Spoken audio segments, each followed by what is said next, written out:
Mon père n'a pas simplement raté un anniversaire ou une remise de diplôme. Il a raté mon mariage. Le seul jour où je l'avais supplié de venir.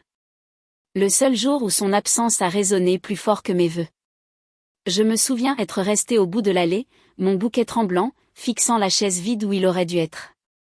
Pas de texto, pas d'excuses, juste le silence. Le genre de silence qu'on porte en soi pendant des années. Je m'étais dit que j'avais fini d'avoir besoin de lui. Fini d'espérer qu'il me choisirait un jour. Mais tout a changé le matin où ma chaîne hôtelière a atteint une valorisation de 530 millions d'euros et que tous les réseaux économiques, de BFM Business aux Échos, affichaient mon nom à l'écran.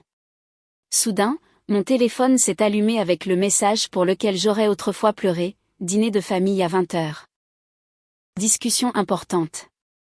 Ce qui est drôle, c'est qu'il n'est pas venu à mon mariage, mais moi, je me suis présentée à ce dîner avec quelque chose qu'il n'avait jamais vu venir. Les gens pensent qu'une famille brisée est bruyante, faite de cris et de portes qui claquent. La mienne était silencieuse, d'un calme inconfortable. Mon père, Richard Delacroix, n'avait jamais besoin d'élever la voix. Son absence faisait assez de bruit à elle seule. Il traversait notre maison de Neuilly-sur-Seine comme un nuage d'orage, vêtu d'un costume sur mesure, sombre, froid, impossible à déchiffrer. Et d'une certaine manière, tout tournait autour de lui, même quand il n'était pas là. Ma mère, Élise, flottait derrière lui comme un fantôme portant des perles. « Chérie, ton père est sous pression », chuchotait-elle à chaque fois qu'il manquait un autre spectacle de danse, une autre cérémonie de remise de prix. « Sois compréhensive. » Compréhensive. C'était le mot utilisé pour excuser chaque blessure. Mon frère aîné, Thomas, était un rayon de soleil en comparaison. Le chouchou de papa. Capitaine de l'équipe de rugby, dents parfaites, poignée de main ferme. Le fils que mon père présentait fièrement à ses partenaires d'affaires pendant que je restais en retrait avec mes carnets et mes rêves silencieux. Une fois, à 12 ans, j'ai rassemblé mon courage pour demander à papa pourquoi il ne venait jamais à mes événements. Il n'a même pas levé les yeux de son ordinateur. Parce que Chloé, je construis un avenir pour cette famille. Tu devrais être reconnaissante. Reconnaissante d'être invisible. J'ai appris jeune que l'amour dans ma maison venait avec des conditions, et je ne semblais jamais les remplir. Alors, j'ai fait ce que font souvent les filles oubliées. J'ai construit un monde dans ma tête, un monde où je gagnerais un jour une place dans son champ de vision. Je ne savais juste pas que pour être enfin vue, je devrais devenir quelqu'un d'entièrement différent. Les gens aiment dire, le jour de votre mariage est le plus beau jour de votre vie. Le mien a commencé comme ça, jusqu'à ce que ce ne soit plus le cas. Je me souviens d'être debout dans la suite nuptiale, le voile épinglé, le rouge à lèvres parfait, les mains tremblant juste assez pour trahir le calme que j'essayais si fort de feindre. Toutes les quelques minutes, je vérifiais mon téléphone. Pas pour les textos des amis, pas pour les mises à jour de dernière minute des traiteurs, mais pour un seul message. Une simple ligne de papa, je suis en route. Elle n'est jamais venue. 10 minutes avant la cérémonie, mon écran s'est allumé. Mon cœur a bondi jusqu'à ce que je voie l'expéditeur. Papa, je ne peux pas venir. Réunion importante. Pas d'excuses, pas d'explications, juste un autre message transactionnel. Comme si rater mon mariage équivalait à reporter une conférence téléphonique. Mon souffle s'est coupé, mais j'ai souri pour les demoiselles d'honneur. J'avais appris il y a longtemps comment contenir la douleur en silence. Quand les portes se sont ouvertes et que la musique a commencé, j'ai marché seul vers l'hôtel. Les invités chuchotaient, supposant peut-être que c'était symbolique, une sorte de déclaration féministe moderne. Julien, mon mari, a pris mes mains quand je suis arrivée à l'hôtel. Ses yeux se sont adoucis. Chloé, a-t-il chuchoté, tu n'es pas obligée de faire semblant d'aller bien. C'était la pire partie. Je faisais semblant depuis si longtemps que je n'étais pas sûre de savoir comment m'arrêter. Après la réception, quand les rires se sont estompés et que les lumières ont baissé, je me suis assise à côté de Julien sur le balcon de l'hôtel surplombant Paris. Il aurait pu essayer, ai-je murmuré. Un jour, a dit Julien doucement, il le regrettera. Je n'en étais pas si sûre. À ce moment-là, en regardant les rues vides en bas, quelque chose en moi a changé. Pas une rupture nette, plutôt un effondrement lent et silencieux. J'ai enfin compris. Si mon père ne pouvait pas venir à mon mariage, il ne viendrait jamais pour quelque chose qui ne lui profitait pas. Ce que je ne savais pas, c'est qu'il viendrait, mais seulement quand je vaudrais un demi-milliard d'euros. Après le mariage, quelque chose s'est durci en moi. Pas de l'amertume, mais de la résolution. Si l'absence de papa m'a appris quelque chose, c'est qu'attendre une approbation est une forme lente d'autodestruction. Alors, j'ai arrêté d'attendre. J'ai plongé tête la première dans la seule chose qui ait jamais eu du sens pour moi, l'hôtellerie. Pas les vieux hôtels poussiéreux que papa glorifiait, mais des espaces modernes, intentionnels, des lieux où les gens se sentaient vraiment vus. Ma première propriété fut un désastre.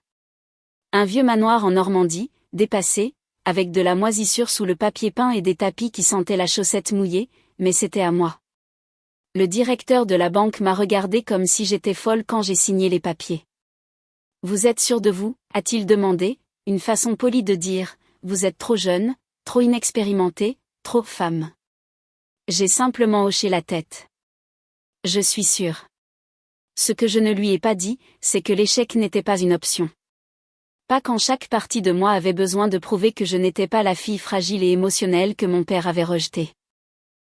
Alors, j'ai récuré les sols à minuit, écrit des plans marketing à l'aube, embauché du personnel seulement quand je pouvais me le permettre, ce qui n'était pas souvent. Certaines nuits, je dormais derrière la réception sur une couverture parce que rentrer chez moi ressemblait à un aveu de défaite. Lors d'une tempête hivernale brutale, quand l'électricité a été coupée dans toute la propriété, j'ai passé 4 heures dans le noir glacial à guider les clients avec une lampe de poche et à m'excuser pour des choses sur lesquelles je n'avais aucun contrôle. J'ai pleuré exactement une fois, doucement, dans la chaufferie, avant d'essuyer mon visage et de me remettre au travail. La 3e année, ce vieux manoir avait une liste d'attente tous les week-ends. La 5e année, je me suis étendue à 2 autres lieux.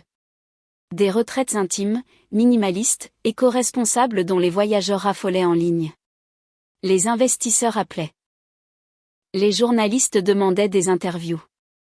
Les concurrents essayaient de copier mon modèle. Mais mon père, pas un mot, pas un texto, pas même un commentaire indirect par Thomas. C'était comme construire un gratte-ciel au milieu d'un désert, haut, étincelant, et complètement invisible pour la seule personne que j'avais espéré voir regarder. Puis vint le matin où tout a changé. Le matin où ma directrice financière, Léa, a fait irruption dans mon bureau, hors d'haleine, les yeux écarquillés. « Chloé » a-t-elle dit, la voix tremblante, la valorisation est tombée. J'ai senti mon pouce accélérer. « Eh bien ?» Elle a souri. 530 millions.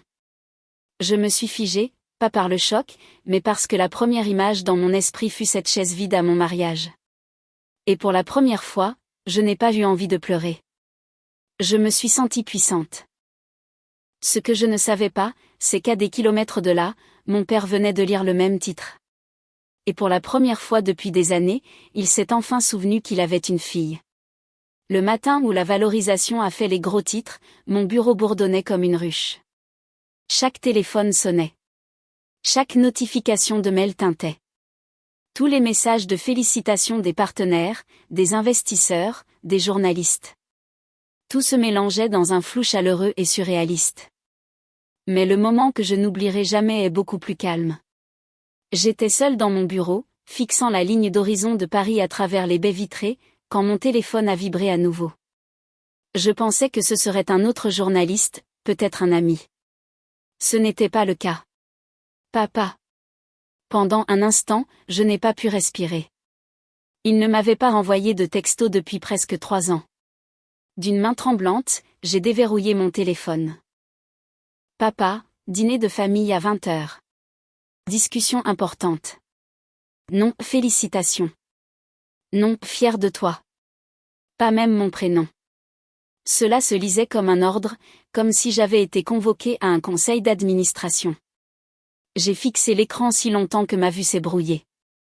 Julien est entré avec 2 cafés et s'est arrêté en voyant mon visage. Qu'est-ce qui s'est passé ? Je lui ai montré le message. Sa mâchoire s'est crispée. Il n'a pas pris contact quand ton entreprise a atteint 10 millions. Ni à 50 millions. Ni même à 200 millions, mais à 530 millions. J'ai dégluti. Il veut quelque chose. Alors n'y va pas, a dit Julien doucement. Mais le truc, c'est que je devais y aller. Pas pour lui, pour moi. J'avais besoin de voir à quoi il ressemblait quand il réaliserait enfin que je n'avais plus besoin de son approbation.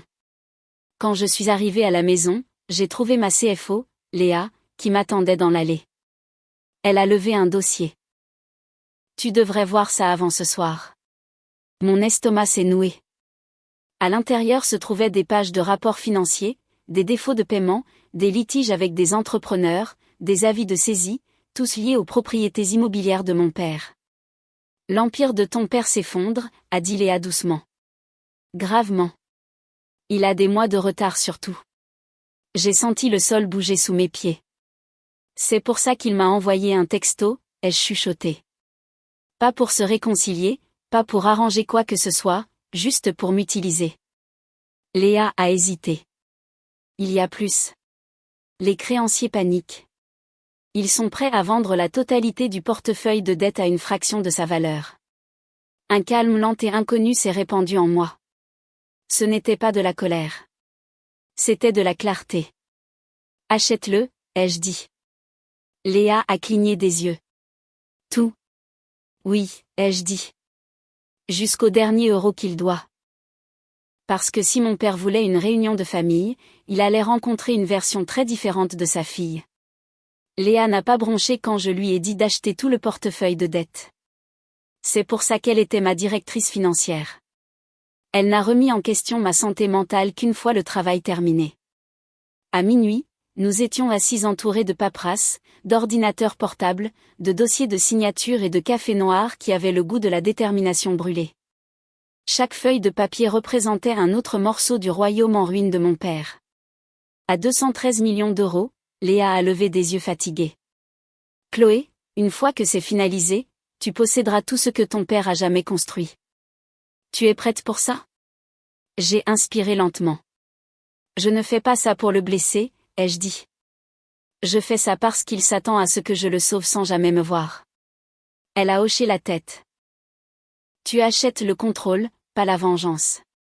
Au lever du soleil, les créanciers avaient signé. À midi, l'équipe juridique a confirmé le transfert. En fin d'après-midi, les dettes de mon père, ses hôtels, ses terres, son héritage autrefois sacré étaient officiellement sous mon autorité. Je m'attendais au triomphe, à une étincelle électrique de victoire. Au lieu de cela, je me sentais calme, comme le genre de calme quand un orage se retire avant de frapper. Ce soir-là, je suis allée dans mon dressing et j'ai sorti des vêtements que je portais rarement. Une robe noire ajustée, un manteau coupé au cordeau, des talons qui redressaient ma posture avec une autorité involontaire. Il ne s'agissait pas d'avoir l'air puissante. Il s'agissait de ne plus se faire toute petite. Julien m'a regardé attacher mes boucles d'oreilles. Tu es nerveuse, a-t-il dit doucement. Je ne l'ai pas nié. Je ne suis pas nerveuse de le voir, ai-je répondu. Je suis nerveuse à l'idée que ça puisse encore m'atteindre. Il s'est approché, la voix douce. Chloé, tenir à quelqu'un ne te rend pas faible. Le laisser continuer à te blesser, si. J'ai expiré en tremblant. Ce soir n'était pas pour plaire à mon père. Ce soir, c'était pour le confronter à la vérité qu'il avait passé une vie entière à ignorer. Sur le trajet, les lumières de la ville se brouillaient entraînées à travers mon pare-brise. Mon esprit revenait à toutes les fois où il m'avait rejeté. Concentre-toi sur quelque chose de plus simple, Chloé. Tu n'es pas faite pour les vraies affaires. Cette industrie est trop grande pour toi. J'avais l'habitude d'intérioriser chaque mot. Je pensais que le succès lui prouverait qu'il avait tort. Mais en tenant les documents dans mon sac, les contrats me donnant un droit légal total sur son empire, j'ai réalisé quelque chose. Je n'avais rien besoin de prouver. Je l'avais déjà fait. Quand je suis entrée sur le parking du club privé, mon téléphone a vibré à nouveau. Un texto de maman.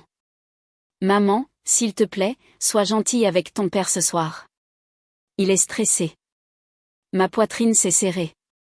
Même maintenant, après tout, il s'attendait toujours à ce que je m'écrase, que je plie, que j'apaise l'ego de l'homme qui n'avait jamais protégé le mien une seule fois. Pas ce soir. J'ai glissé mon téléphone dans mon sac, verrouillé la voiture et me suis tenue plus droite que je ne l'avais jamais fait. Parce que ce soir, je n'étais pas la fille qu'il ignorait. Je n'étais pas la mariée qu'il avait abandonnée. Je n'étais pas la fille qu'il avait oubliée. J'étais la femme qui possédait l'avenir pour lequel il allait supplier, et il n'en avait aucune idée. La salle à manger privée du club était éclairée par des lumières ambrées chaudes, trop douces, trop élégantes pour ce qui allait se passer. J'ai poussé la porte et 4 visages se sont tournés vers moi. Papa, maman, Thomas, oncle Marc. Tous assis à une table parfaitement dressée avec du vin hors de prix qu'ils ne pouvaient certainement plus se permettre. Papa s'est adossé à sa chaise comme un PDG attendant de discipliner un employé. Chloé, a-t-il dit, sans sourire. Tu es en retard. J'ai fermé la porte derrière moi. Non, ai-je dit calmement. Je suis arrivée exactement quand je le voulais. Maman a tressailli à mon ton. Le sourcil de papa a tressailli, mais il n'a pas fait de commentaire. Assieds-toi, a-t-il ordonné. Nous avons des choses à discuter. Je n'ai pas bougé. Je sais pourquoi je suis là. Thomas a ricané. Alors passons les scènes dramatiques. L'entreprise de papa a des problèmes. De gros problèmes. Et tu t'en sors exceptionnellement bien. Papa a fini pour lui, sa voix lisse mais tranchante. La valorisation de ton entreprise prouve que tu as les moyens d'aider ta famille. Aider ta famille. Pas, je suis fier de toi. Pas, félicitations, juste de l'attente. Du. Je me suis approché de la table. Donc ce dîner, ai-je dit, concerne l'argent. Maman a joint ses mains. Chloé, ma chérie, ton père est en difficulté. Je l'ai interrompu. Financièrement, opérationnellement, complètement. L'expression de papa s'est assombrie. Nous traversons une mauvaise passe. C'est tout. Avec ton soutien, nous pouvons stabiliser les propriétés jusqu'à. Tu veux dire les propriétés pour lesquelles tu n'as pas payé les entrepreneurs depuis des mois, ai-je demandé. Les prêts sur lesquels tu as fait défaut? Ceux déjà programmés pour la liquidation? Les yeux de Thomas se sont écarquillés. Papa s'est raidi. Oncle Marc s'est raclé la gorge nerveusement. Papa a sifflé, comment es-tu au courant de ça? J'ai posé mon sac sur une chaise vide et j'en ai sorti l'épais dossier que Léa avait préparé. Parce que, ai-je dit en le faisant glisser sur la table, je possède maintenant chaque euro de ta dette. Papa a cligné des yeux. Quoi? Qu'est-ce que tu viens de dire? Thomas a attrapé le dossier, l'a ouvert, et son visage s'est vidé de ses couleurs. Papa, a-t-il chuchoté. C'est réel. Elle a tout acheté. Maman a serré sa poitrine. Oh mon Dieu, Chloé, pourquoi ferais-tu ça? Papa a claqué ses paumes sur la table. Comment oses-tu interférer dans mes affaires? Je suis resté imperturbable. Tu m'as convoqué ici pour de l'aide. Ceci est de l'aide.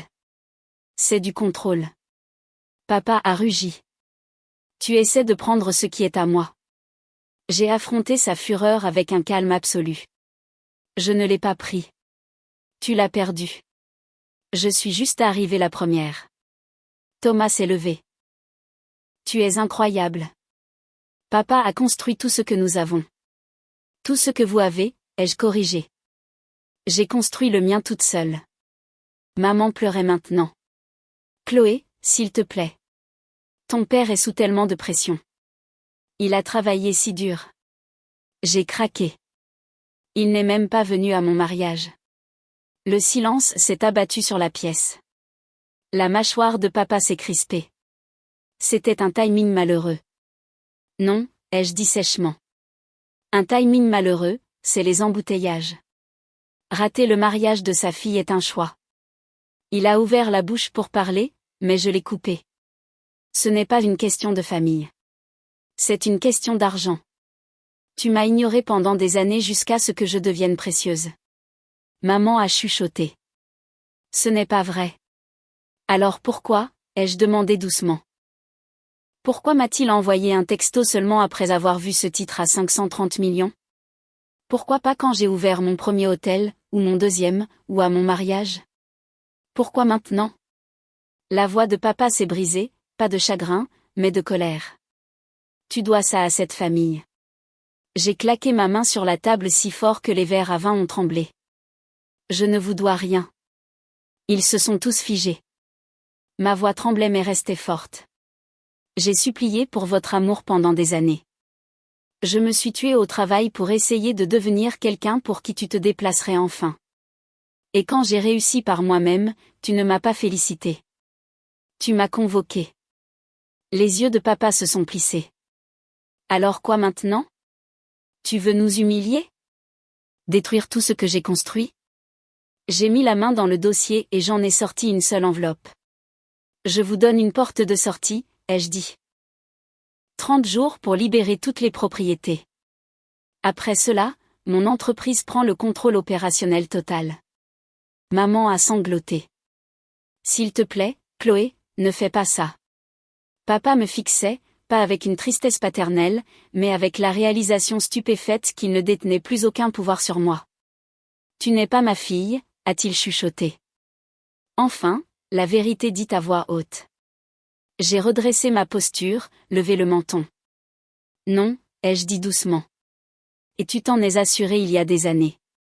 Puis j'ai pris mon sac, leur ai tourné le dos à tous et me suis dirigé vers la porte.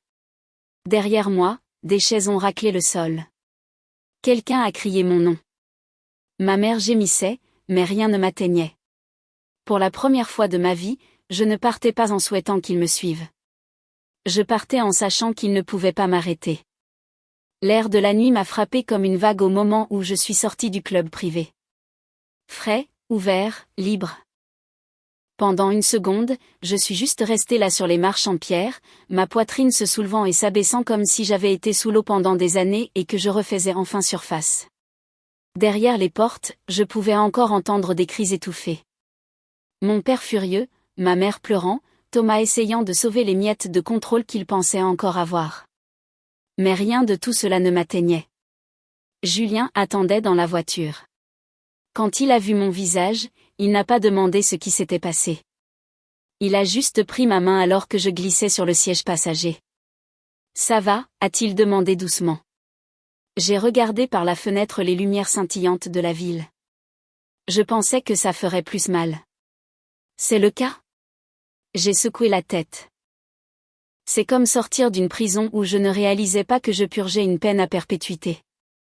Le lendemain matin, la lumière du soleil inondait ma cuisine, chaude et douce, rien à voir avec l'éclairage cru des bureaux auxquels je m'étais habituée. Le dossier contenant chaque document de la veille trônait sur le comptoir. Avant, j'aurais redouté d'ouvrir quelque chose comme ça. Maintenant, cela ressemblait à la liberté reliée dans du papier. Léa a appelé à 9 heures. La transition est terminée, a-t-elle dit. Tu contrôles officiellement tous les actifs. J'ai fermé les yeux, laissant cette réalité m'imprégner. Pas la propriété, pas le pouvoir, mais la finalité. Merci, ai-je chuchoté. Elle a hésité. Tu vas bien? Vraiment bien? Je nous ai surpris tous les deux en souriant. Je crois que je n'ai jamais été aussi bien. Les semaines suivantes furent un flou de mouvements, mais différents d'avant. Plus léger, plus stable. J'ai visité chacune des propriétés défaillantes de papa avec mon équipe. Là où il voyait des murs en ruine, une décoration démodée, des tapis tachés, je voyais une possibilité. On peut transformer ça en retraite bien-être, ai-je dit au designer. Faites-le calme, apaisant, intentionnel. C'était symbolique, transformer les ruines de l'empire de mon père en lieu bâti sur la paix, pas sur le pouvoir. Un après-midi, alors que je me tenais dans le hall de ce qui allait bientôt devenir notre établissement phare, j'ai aperçu mon reflet dans la porte vitrée, blazer noir, cheveux tirés en arrière, regard stable, sans peur ni doute, une femme qui avait dépassé la petitesse dans laquelle elle avait été élevée. Je ne ressemblais pas à la fille qui avait pleuré seule dans une suite nuptiale, attendant un père qui n'est jamais venu. Je ne ressemblais pas à la fille qui mendiait un amour toujours assorti de conditions. J'avais l'air entière. Ma famille ne m'a pas contactée, pas une seule fois.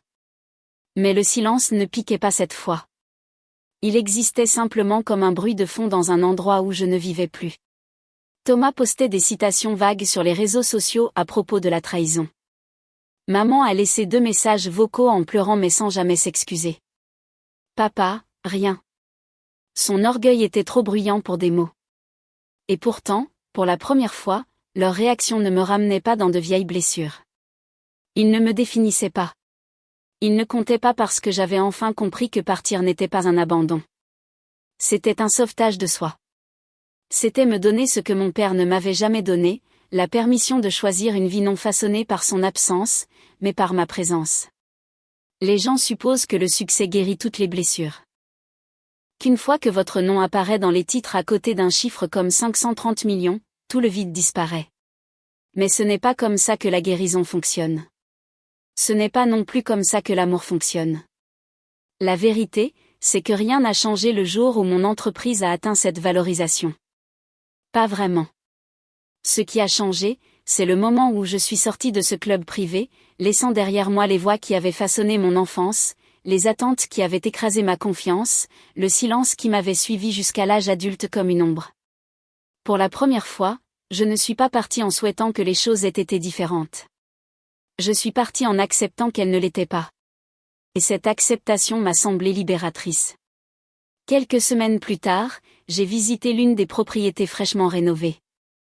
Une musique douce jouait dans le hall. La lumière du soleil filtrait à travers les boiseries en chêne chaleureux. Les clients riaient doucement autour d'un thé. C'était paisible, comme un endroit construit pour quelqu'un qui avait passé trop d'années à retenir son souffle. Mon souffle. Julien m'a rejointe près de la fenêtre, glissant sa main dans la mienne. On dirait un nouveau départ, a-t-il dit. J'ai hoché la tête, regardant le vent faire onduler les arbres dehors. C'en est un, ai-je chuchoté. Pas pour l'entreprise, pour moi. Parce que j'avais enfin compris quelque chose que j'avais poursuivi toute ma vie sans m'en rendre compte. L'amour qui doit se mériter n'est pas de l'amour. Une famille qui n'apparaît que lorsque vous êtes utile n'est pas une famille. Et une approbation qui vient avec des conditions n'est pas du tout une approbation. Je n'avais pas besoin de réparer mon père. Je n'avais pas besoin de le gagner. Je n'avais pas besoin qu'il me voie. J'avais besoin de me voir moi-même. Alors si vous me demandez quel a été le véritable tournant, ce n'était pas la valorisation. Ce n'était pas l'acquisition de la dette. Ce n'était même pas la confrontation au dîner. C'était le moment où j'ai réalisé que je n'étais pas brisée parce que je voulais un père qui ne pourrait jamais en être un. J'étais humaine. Et le moment où je me suis choisie moi-même plutôt que les gens qui continuaient de choisir mon utilité, je n'ai pas perdu une famille. J'ai repris ma vie. Et ça valait plus que 530 millions d'euros.